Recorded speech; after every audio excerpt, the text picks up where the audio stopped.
Mapagpalang araw sa ating lahat. Ang i-share ko po ngayon na dasal o orasyon ay orasyon ni Kristo nang pumasok sa impyerno.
Magandang gabi po sa lahat.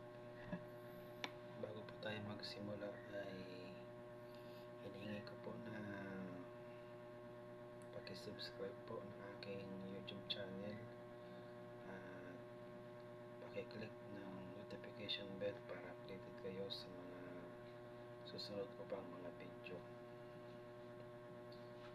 So, ang i-share ko po ngayon na orasyon ay orasyon ni Jesucristo nang pumasok siya ng impyerno.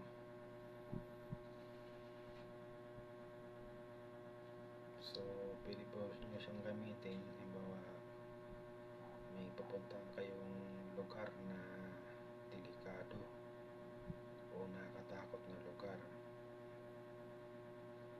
o madilim na lugar na walang may gustong pumunta at no choice kayo kundi doon lang dadaan. So, pwede nyo itong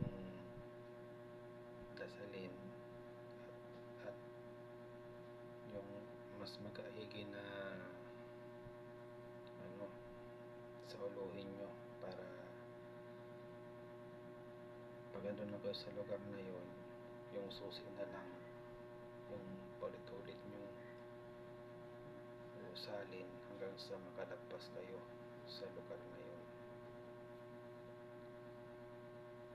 So, ito po yung orasyon ni Jesucristo nang pumasok siya ng impyerno. Atolite portas principes vestras et elabimini portae aeternalis et entrebet rex gloriam Jesus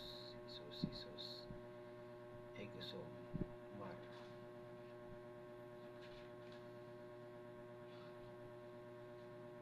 Mas magiging sa uluhado nyo to, tapos susi na lang ang bibigkasin ng paulit-ulit hanggang sa makalagpas sa lugar na yun.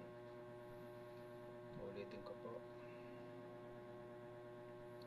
Atolite portas principes vestras et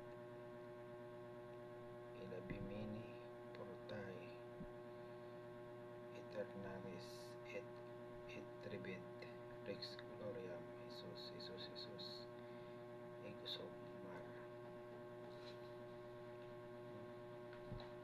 So, yun lang po muna ang aking i-share. Ito po ay mula